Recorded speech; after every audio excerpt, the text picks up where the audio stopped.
नमस्कार साथियों, आप सभी का आपके अपने YouTube channel historical of Rajasthan XYZ में स्वागत है। आज की जो वीडियो होने वाली दोस्तों अपनी बायोलॉजी से संबंधित यानी कि जीव विज्ञान से संबंधित दोस्तों जितने भी इंपॉर्टेंट क्वेश्चन बनते हैं उन क्वेश्चनों के बारे में अपन लगातार इस श्रृंखला में चर्चा कर रहे हैं दोस्तों। लगभग सभी की सभी वीडियो दोस्तों मतलब कि 10-15 मिनट की वीडियो है, छोटी-छोटी वीडियो है दोस्तों। अब तक अपन ने लगभग 10 वीडियो अपलोड कर दी जिसमें अपने 365 क्वेश्चनों के बारे में डिस्कशन कर लिया है, ठीक है। और आज की इस वीडियो में लगभग अपन वापस 45 क्वेश्चनों के बारे में डिस्कशन करेंगे। यानी कि आज 410 क्वेश्चन हो जाएंगे अपने, ठीक है। 410 क्वेश्चन के लगभग अपन 11वीं वीडियो में अपन डिस्कशन कर चुके होंगे, ठीक है। तो वीडियो छोटी सी होगी, वीडियो पूरी देखना तभी जाके आपके लिए बेनिफिशियल है। वीडियो स्टार्ट करते हैं और देखते ही दोस्तों आज का सबसे पहला क्वेश्चन अपने सामने दे रखा है। मास्ट कोशिकाएं पाई जाती है, ठीक है। तो मास्ट कोशिकाओं की बात करें दोस्तों, ये किस में पाई जाती है? संयोजी ऊतक या तंत्रिका ऊतक या पेशीय ऊतक या रुधिर ऊतक में? तो यहाँ पे अपना राइट आंसर क्या हो जाएगा? मास्ट कोशिकाएं किस में पाई जाती है? संयोजी ऊतक के अंतर्गत मास्ट कोशिकाएं पाई जाती है, ठीक है। मास्ट कोशिकाएं किस में पाई जाती हैं? संयोजी ऊतक के अंतर्गत। अगला क्वेश्चन देखिए, फेफड़ों का ढकने वाला आवरण क्या कहलाता है? तो फेफड़ों को ढकने वाले आवरण की बात करें दोस्तों, ये क्या कहलाता है? प्लूरा कहलाता है, ठीक है। फेफड़ों को ढकने वाला आवरण क्या कहलाता है? प्लूरा। अगला क्वेश्चन देखिए, दांत का शिखर किसका बना रहता है दोस्तों? तो दांत के शिखर की बात करें दोस्तों, शरीर का सबसे कठोर भाग कहलाता है वो। दांत का शिखर किसका बना रहता है? एनामिल का, ठीक है, जो कि शरीर का सबसे कठोर भाग कहलाता है, ठीक है। और एनामिल के जो अंदर का जो भाग है दोस्तों क्या कहलाता है? डेंटाइन कहलाता है या डेंटिन कहलाता है, ठीक है। एनामिल के अंदर का जो भाग है डेंटिन कहलाता है और दांत का जो बाहरी भाग है वो क्या कहलाता है? एनामिल कहलाता है, जो कि शरीर का सबसे कठोर भाग कहलाता है, ठीक है। अगला क्वेश्चन देखिए, मोटापा निम्न में से किसकी अधिकता के कारण होता है? तो मोटापा दोस्तों निम्न में से किसकी अधिकता के कारण होता है? इनमें से ऐसी कौन सी चीज़ है जिसकी अधिकता के कारण मोटापा होता है? शर्करा, सुक्रोज या ग्लूकोज या वसा उत्तक? तो यहाँ पे अपना राइट आंसर क्या हो जाएगा? वसा उत्तक की वजह से दोस्तों मोटापा अधिक होता है, ठीक है। वसा उत्तक की वजह से मोटापा अधिक होता है। अगला क्वेश्चन देखिए, निम्नलिखित में से कौन उत्तक का उदाहरण है दोस्तों? इनमें से ऐसा कौन सा ऑप्शन है जो कि उत्तक का उदाहरण है? तो इसकी बात करें रक्त, आमाशय, यकृत, मस्तिष्क, तो इनमें से अपना राइट आंसर क्या हो जाएगा? रक्त एक यानी कि रुधिर उत्तक कहलाता है, ठीक है। रुधिर उत्तक जो कि रक्त क्या है? एक उत्तक का उदाहरण है, ठीक है। बाकी आमाशय, यकृत, मस्तिष्क से उत्तक के उदाहरण नहीं है, ठीक है। यहाँ पे रक्त एक उत्तक का उदाहरण है जो कि रुधिर उत्तक कहलाता है। अगला क्वेश्चन देखिए, संवेदना का चालन शरीर के एक भाग से दूसरे भाग में किसके द्वारा किया जाता है? तो संवेदना का जो चालन होता है दोस्तों, एक भाग से दूसरे शरीर के एक भाग से दूसरे भाग तक करने का कार्य कौन करता है? तो जो भी शरीर के अंतर्गत संवेदना होती है, यानी कि दर्द, पीड़ा, सुख, दुख जो भी है, मतलब कि अपने शरीर के अंतर्गत एक स्थान से दूसरे स्थान में पहुंचाने का कार्य कौन करता है? यहाँ पे तंत्रिका यानी कि नर्वस सिस्टम है जो कि अपनी जो संवेदनाएं होती है, सेंसेशन होते हैं जिनकी एक भाग से दूसरे भाग में पहुंचाने का कार्य कौन करता है? तंत्रिका तंत्र, ठीक है, यानी कि नर्वस सिस्टम। अगला क्वेश्चन देखिए, ऊँट का कुबड़ किस ऊतक की बना होता है दोस्तों? तो ऊँट का जो कुबड़ है दोस्तों किस ऊतक का बना हुआ रहता है? तो ऊँट का जो कुबड़ होता है दोस्तों ये इस प्रकार का, ये मतलब कि ऊँट का कुबड़ होता है ना, ये किस प्रकार का बना रहता है? तो यहाँ पे अपना राइट आंसर क्या हो जाएगा? वसीय ऊतकों का बना रहता है, ठीक है। वसामय जो ऊतक होते हैं उनसे मतलब ऊँट का कुबड़ बना रहता है। अगला क्वेश्चन देखिए, निम्न में से कौन शरीर को गर्म रखने के लिए उत्तरदायी है? तो यहाँ पे दोस्तों शरीर को गर्म रखने के लिए कौन सा ऊतक उत्तरदायी हो जाएगा?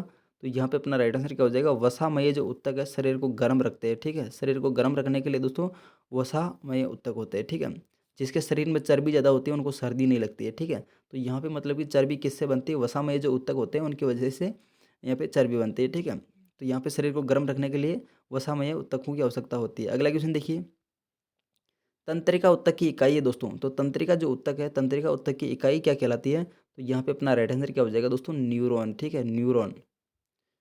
न्यूरॉन तंत्रिका ऊतक की एक इकाई कहलाती है। अगला क्वेश्चन देखिए, किस प्रकार के ऊतक शरीर की सुरक्षा कवच का कार्य करते हैं? इनमें से ऐसा कौन सा ऑप्शन है जो कि शरीर की सुरक्षा प्रदान करने के लिए कार्य करते हैं, ठीक है। तो यहाँ पे ऐसा शरीर का कौन सा ऊतक है जो कि सुरक्षा प्रदान करने का कार्य करता है? तो एपिथेलियम जो ऊतक है दोस्तों, शरीर का जो बाहरी यानी कि जो चमड़ी के नीचे जो ऊतक पाया जाता है वो कौन सा पाया जाता है? एपिथेलियम ऊतक पाया जाता है, ठीक है। एपिथेलियम ऊतक जो कि अपने शरीर को सुरक्षा प्रदान करता है, ठीक है। अगला क्वेश्चन देखिए, निम्न में से कौन सा ऊतक घाव भरने में सहायक है दोस्तों? तो यहाँ पे दोस्तों घाव घाव कहाँ पे होते हैं? अपने चमड़ी के आसपास, चमड़ी के नीचे होते हैं, ठीक है, या चमड़ी में होते हैं। तो इनमें घावों को भरने के लिए दोस्तों कौन सा ऊतक सहायक होता है? तो यहाँ पे अपना राइट आंसर क्या हो जाएगा? एपिथेलियम ऊतक है, ठीक है। एपिथेलियम ऊतक अपने शरीर को सुरक्षा प्रदान करता है। जितने भी शरीर के अंदर घाव हो जाते हैं वो दोस्तों एपिथेलियम ऊतक के माध्यम से भरे जाते हैं, ठीक है। अगला क्वेश्चन देखिए, विकास का सिद्धांत किसके द्वारा प्रतिपादित किया गया दोस्तों? तो विकास के सिद्धांत की बात करें तो यहाँ पे अपना राइट आंसर क्या हो जाएगा? विकास का सिद्धांत दोस्तों डार्विन के द्वारा प्रतिपादित किया गया है दोस्तों, ठीक है। डार्विन के द्वारा विकास का सिद्धांत प्रतिपादित किया गया है। और अरस्तु की बात करें दोस्तों, इसको जीव विज्ञान का जनक कहते हैं, ठीक है। अरस्तु को किसका जनक कहते हैं दोस्तों? जीव विज्ञान का जनक कहते हैं। लुईस पास्चर की बात करें दोस्तों, इसने रेबीज के टीके की खोज की थी, ठीक है।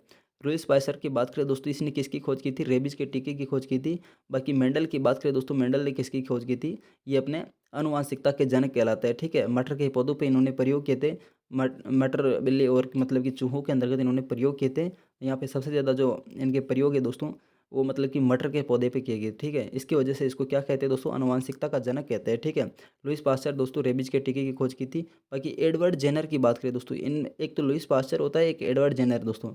इनमें सबसे ज़्यादा कन्फ्यूजन होता है। लुईस पास्चर की बात करें दोस्तों, लुईस पास्चर ने दोस्तों रेबीज के टीके की खोज की थी, ठीक है। और एडवर्ड जेनर ने दोस्तों चेचक के टीके की खोज की थी, ठीक है, चेचक।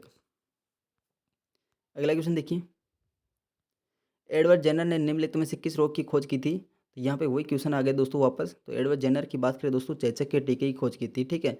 लुईस पास्चर ने रेबीज के टीके की खोज की थी। और मतलब कि एडवर्ड जेनर की बात करें दोस्तों, चेचक की खोज की थी, ठीक है। मेरे पास मतलब लिखने का कुछ नहीं, मैं हाथ से लिखता हूँ, अंगुली से मतलब अंगुली से लिखने में थोड़ी सी समस्या आती है, ठीक है। अगला क्वेश्चन देखिए, हृदय का पहला प्रतिस्थापन किसके द्वारा किया गया? यानी कि हृदय का जो पहला ट्रांसफॉर्मेशन है दोस्तों, किसके द्वारा किया गया है? कौन से वैज्ञानिक के द्वारा किया गया है, ठीक है। तो यहाँ पे अपना राइट आंसर क्या हो जाएगा? डॉक्टर क्रिश्चियन क्रिश्चियन बेनार्ड के द्वारा सबसे पहला हार्ट ट्रांसफर, यानी कि जो हृदय का प्रतिस्थापन किसके द्वारा किया गया? डॉक्टर क्रिश्चियन बेनार्ड के द्वारा, ठीक है। और डॉक्टर विलियम हार्वे की बात करें दोस्तों, इसने किसकी खोज की थी? ब्लड सर्कुलेशन, यानी कि रक्त परिसंचरण तंत्र की खोज करने वाले कौन हो जाएंगे? डॉक्टर विलियम हार्वे, ठीक है। ब्लड सर्कुलेशन या रक्त परिसंचरण तंत्र। डॉक्टर लुईस पास्चर की बात करें दोस्तों, इसने किसकी खोज की थी? तो यहाँ पे अपना राइट आंसर क्या हो जाएगा? रेबीज के टीके की खोज लुईस पास्चर ने की थी। और चेचक के टीके की खोज किसने की थी? एडवर्ड जेनर के द्वारा की गई दोस्तों। अगला क्वेश्चन देखिए, रक्त समूह का आविष्कारक कौन है दोस्तों? तो रक्त जो समूह है दोस्तों, ब्लड ग्रुप है दोस्तों, इसका आविष्कारक कौन हो जाएगा? तो ब्लड ग्रुप के आविष्कारक दोस्तों लेंडस्टीनर है, ठीक है। लेंडस्टीनर के द्वारा ब्लड ग्रुप या रक्त समूह की खोज करने वाले हैं दोस्तों, ठीक है। लुईस पास्चर, रेबीज के टीके की खोज। अगला क्वेश्चन देखिए, किसके द्वारा आनुवंशिकता के विज्ञान को आनुवंशिकी की कहा गया है दोस्तों? आनुवंशिकता के विज्ञान को आनुवंशिकी की कहा गया है दोस्तों, किसके द्वारा कहा गया ये बात? तो ये दोस्तों ये बात कही गई वॉटसन के द्वारा, ठीक है। आनुवंशिकता को क्या कहा गया? आनुवंशिकी की। अगला क्वेश्चन देखिए, आधुनिक एंटीसेप्टिक सर्जरी का जनक कौन है दोस्तों? तो आधुनिक जो एंटीसेप्टिक जो सर्जरी दोस्तों, इसका जनक कौन कहलाता है? तो यहाँ पे अपना राइट आंसर क्या हो जाएगा दोस्तों?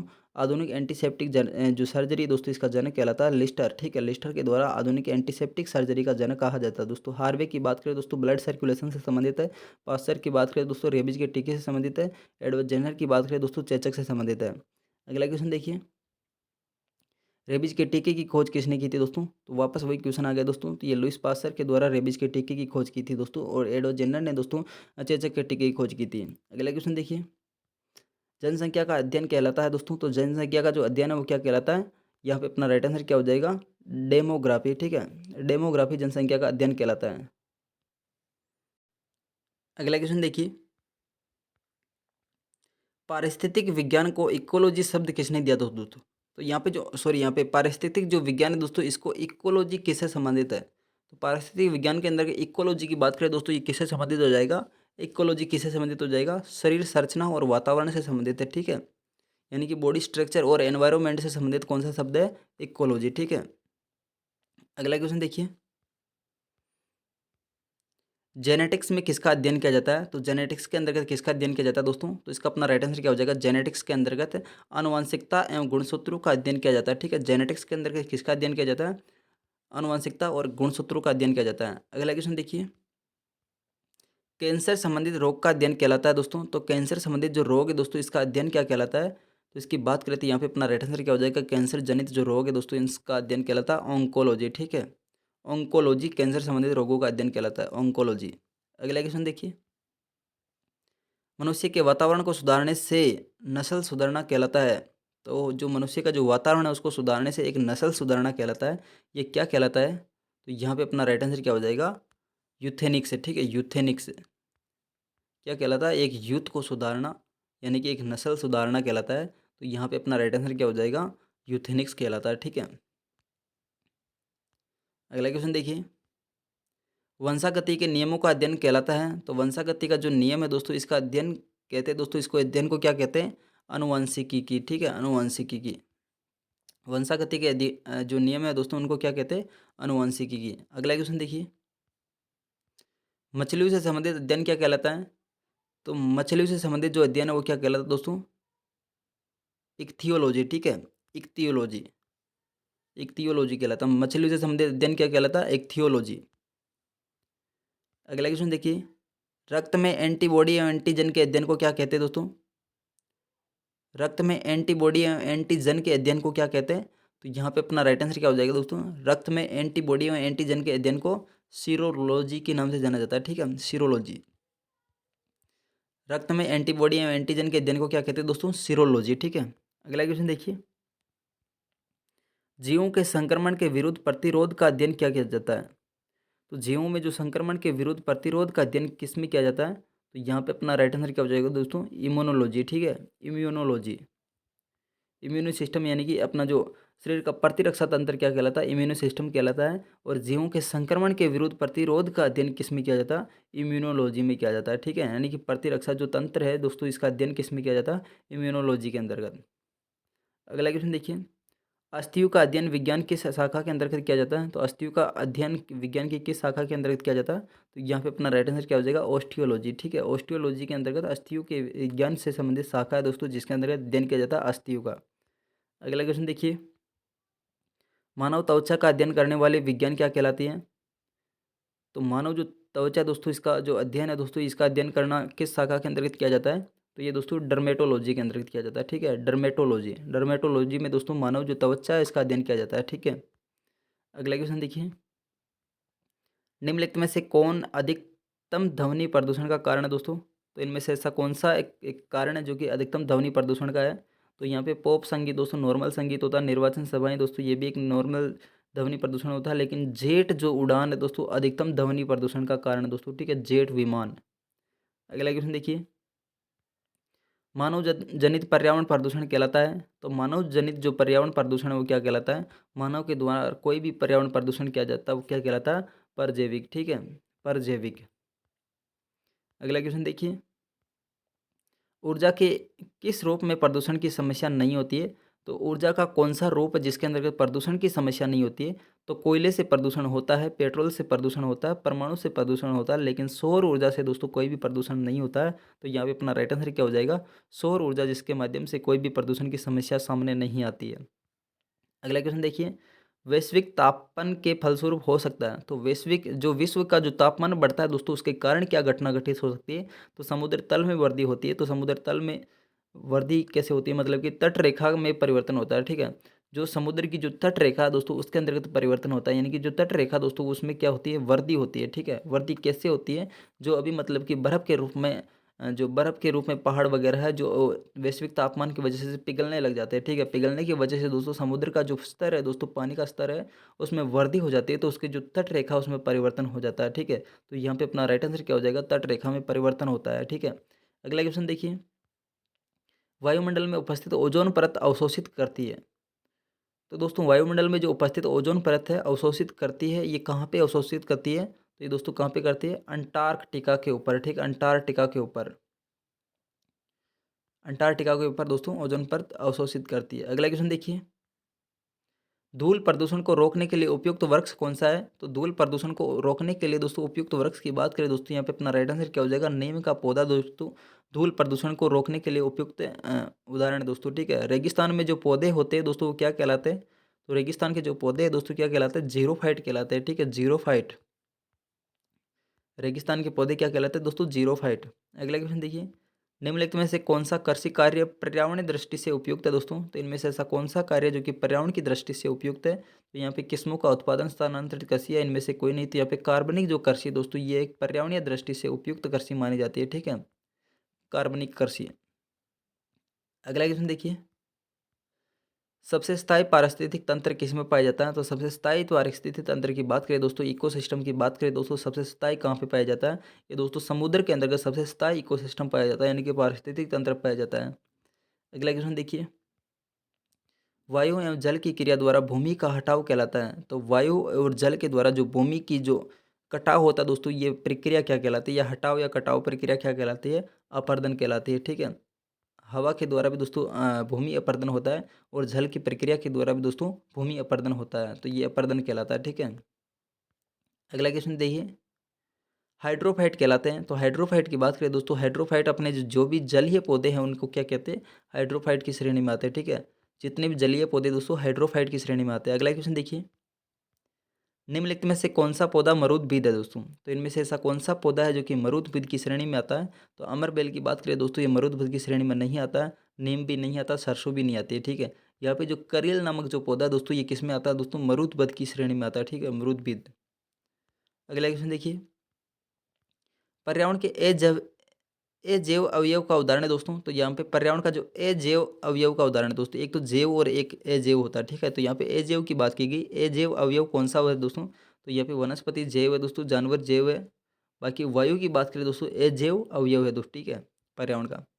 अगला क्वेश्चन देखिए, सौर ऊर्जा का सबसे बड़ा यौगिकीकरण कौन है दोस्तों। तो सौर ऊर्जा का सबसे बड़ा यौगिकीकरण, यानी कि सौर ऊर्जा को सबसे ज़्यादा उपयोग में करने वाला कौन है दोस्तों। तो यहाँ पे अपना राइट आंसर क्या हो जाएगा, हरे पौधे जो कि सौर ऊर्जा को सबसे ज़्यादा उपयोग में करते हैं, यानी कि सबसे बड़ा यौगिकीकरण है। ठीक है, बाकी कवक है, प्रोटोजोआ, बैक्टीरिया दोस्तों, ये सौर ऊर्जा से रिलेटेड नहीं है। ठीक है, अगला क्वेश्चन देखिए, एफीफाइट बहुत अधिक विकसित होती है, ऐसे पौधे होते हैं जो अन्य पौधों पर निर्भर करते हैं दोस्तों। जो एपीफाइट है दोस्तों बहुत विकसित होती है। ठीक है, एपीफाइट क्या होती है, बहुत विकसित होती है। ऐसे पौधे जो अन्य पौधों पर निर्भर करते हैं क्या कहलाते हैं दोस्तों, मतलब कि किसके लिए निर्भर रहते हैं ये दोस्तों, किसके लिए निर्भर रहते हैं दोस्तों, यांत्रिक मदद के लिए निर्भर रहते हैं। ठीक है, अगला क्वेश्चन देखिए, और लास्ट क्वेश्चन है दोस्तों आज का। ये क्वेश्चन 2 बार आ गया शायद, है ना। रेगिस्तान में पैदा होने वाले पौधे क्या कहलाते हैं। तो रेगिस्तान में जो पैदा होने वाले पौधे दोस्तों जीरोफाइट कहलाते हैं। तो ये थी दोस्तों आज की छोटी सी वीडियो। अगर वीडियो आपको पसंद आई तो वीडियो को लाइक कर दीजिएगा, चैनल को सब्सक्राइब कर दीजिएगा, ताकि मेरी प्रत्येक वीडियो आप तक समय पर पहुंच सके। Thanks for watching, see you again. मिलते हैं दोस्तों अगले वीडियो।